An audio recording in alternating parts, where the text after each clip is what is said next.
textbook. Now open page number 11. Now here, lesson number 2, the plant fairy. Last Sunday, we went to a garden in the neighborhood. Neighbourhood એટલે આપણા ઘરની નજીક જે કોઈ જગ્યા હોય એને નેબરહુડ કહેવાય. જે પણ પ્લેસીસ હોય એ આપણા નેબરહુડ પ્લેસીસમાં આવે. તો શું કહે છે, ગયા રવિવારે ઘરની નજીક કોઈ ગાર્ડન હતું ત્યાં અમે ગયા હતા. We played hide and seek, છુપન છુપાઈ, and antakshari. ત્યાં શું રમ્યા હતા? હાઇડ એન્ડ સીક, છુપન છુપાઈ. એટલે આપણે એને ગુજરાતીમાં શું કહીએ છીએ? સંતા કુકડી. અને અંતાક્ષરી રમ્યા હતા. અંતાક્ષરી એ શું છે? સામ સામે સિંગિંગ એટલે કે ગીત ગાવાની કોમ્પિટિશન કહેવાય એને. We had a lot of fun. અમને ત્યાં બહુ જ મજા આવી હતી. After some time, Didi said, let us play a new game today. થોડીક વાર પછી દીદીએ કહ્યું કે ચાલો આપણે આજે એક નવી ગેમ રમીએ. I will become a plant fairy. એટલે કે હું એક પ્લાન્ટ ફેરી બનીશ. કોણ પ્લાન્ટ ફેરી બનશે અહીંયા? દીદી. The plant fairy will call out a name of something and you all will have to touch it.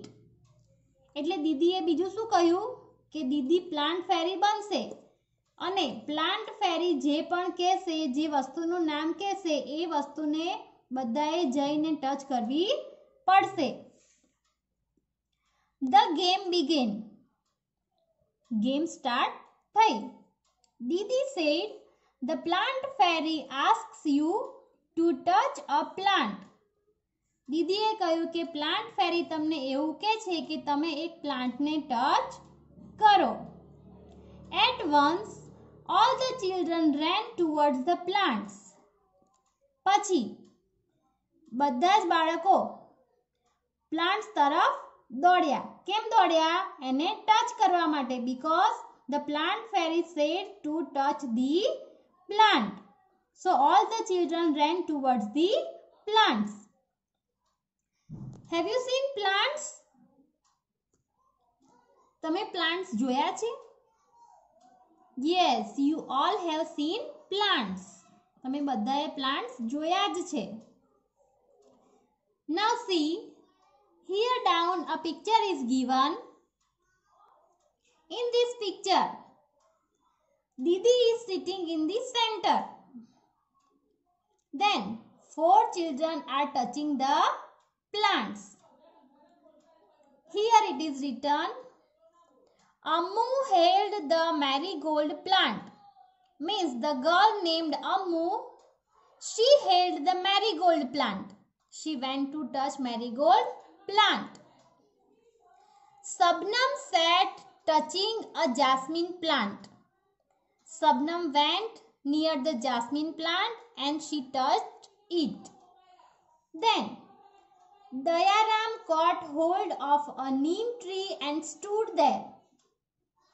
A boy named Dayaram, he went near the neem tree and he held it. Dayaram નામનો છોકરો એ નીમ tree એટલે કે લીમડાના ઝાડ પાસે ગયો અને એને પકડીને ઊભો રહી ગયો.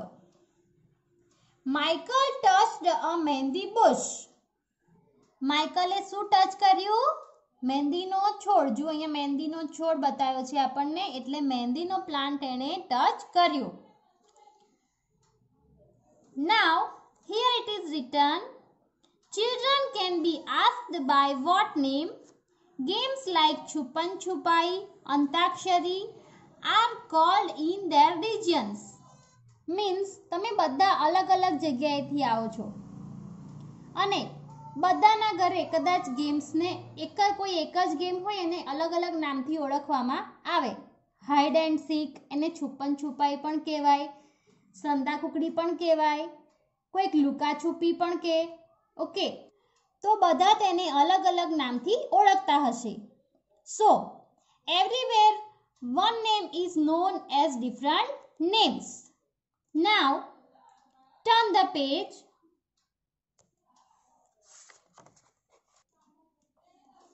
Didi said, very good. Everyone has touched a plant. દીદીએ કહ્યું, ખૂબ સરસ. Very good. બધાએ કોઈ એક પ્લાન્ટને ટચ કર્યો છે. But have you noticed that all the plants are different from each other? તમે લોકોએ જોયું કે જે બધા જ પ્લાન્ટ્સ છે એ બધા પ્લાન્ટ એકબીજા કરતાં બહુ અલગ છે. દીદી, you are also sitting on little plants, said Sabnam. સબનમે શું કહ્યું કે દીદી તમે પણ નાના નાના પ્લાન્ટ્સ ઉપર બેઠા છો. Can you name the plant on which Didi was sitting? તમે લોકો એ પ્લાન્ટનું નામ કહી શકો છો કે એ દીદી શેના ઉપર બેઠા હશે? તમે આગળના પેજ ઉપર પિક્ચર જુઓ કે તમને દીદી શેની ઉપર બેઠેલા દેખાય છે. You see that and find out which small plant is there. Yes, here it is grass. So Didi is sitting on the grass. Grass is also one type of plant. ઘાસ, ગ્રાસને ગુજરાતીમાં શું કહેવાય? ઘાસ. એ પણ એક પ્રકારના પ્લાન્ટ છે. The game started again. ફરીથી ગેમ સ્ટાર્ટ થઈ. The plant fairy now said, touch a tree which has either a thick or a thin trunk. Now plant fairy said, to touch a tree which has a thick or thin trunk. એટલે કે હવે plant ફેરીએ કહ્યું કે તમે કોઈ પણ thick અથવા thin ટ્રંક વાળા પ્લાન્ટને ટચ કરો. ટ્રંક મીન્સ વોટ? થડ. એટલે કે જાડું અથવા પાતળું થડ હોય એવા પ્લાન્ટને ટચ કરો. So see here in this picture, 3 children have touched a big trunk plant and one boy has held a thin trunk plant. અહીંયા 3 ચિલ્ડ્રને એક મોટા થડવાળા ઝાડને પકડ્યું છે અને અહીંયા એક બોયે એક પાતળા થડવાળા ઝાડને પકડ્યું છે. Now see here, the children ran again to touch the trees with thick or thin trunks. Now the children ran again. એ લોકો ફરી દોડ્યા. કેમ દોડ્યા? કે જે ટ્રીઝના ટ્રંક્સ થીક અને થીન એટલે કે જાડું અથવા પાતળું એનું થડ હોય એવા ઝાડને ટચ કરવા માટે દોડ્યા. Have you seen a tree with a trunk as thick as the one shown in the picture? તમે લોકોએ ક્યારે જોયું છે કે જો અહીંયા પિક્ચરમાં જેટલું મોટું ટ્રંક બતાવ્યું છે એવું કોઈ ટ્રી તમે જોયું છે? બધાએ જોયું જ હશે. તો યાદ કરો કે તમે કયું એવું ટ્રી જોયું છે. And you have to write here the name of a tree which has a thick trunk. અહીંયા ઉપર પિક્ચરમાં જેટલું જાડું ઝાડ બતાવ્યું છે એનું થડ એવું ટ્રી તમે ક્યાંય જોયું છે? એ ટ્રીનું નેમ તમારે અહીંયા આ લાઈનમાં લખવાનું છે. You have to draw this line here. તમારી બુકમાં પણ લાઈન આપેલી નથી. So you draw a line here and write that name. Michael found the game very interesting. માઇકલને તો ગેમ રમવાની બહુ જ મજા આવી. He thought, how lucky the fairy was. એણે શું વિચાર્યું કે જે પ્લાન્ટ ફેરી છે એ કેટલી લકી છે. Why she is lucky? કેમ લકી છે? She could order everyone around. એટલે કે જે બધા ચિલ્ડ્રન ગેમ રમે છે એ બધાને એ ઓર્ડર કરે છે. એને તો કશું કરવાનું જ નથી, બેઠા બેઠા ખાલી જોવાનું છે કે એના ઓર્ડર પ્રમાણે ફોલો થાય છે કે નહીં. Now I want to be the plant fairy, said Michael. માઇકલે શું કહ્યું કે હવે હું પ્લાન્ટ ફેરી બનીશ. The children laughed aloud. A boy fairy. બધા બાળકો મોટેથી હસવા લાગ્યા. કેમ? A boy fairy એટલે કે એક છોકરો ફેરી બનશે.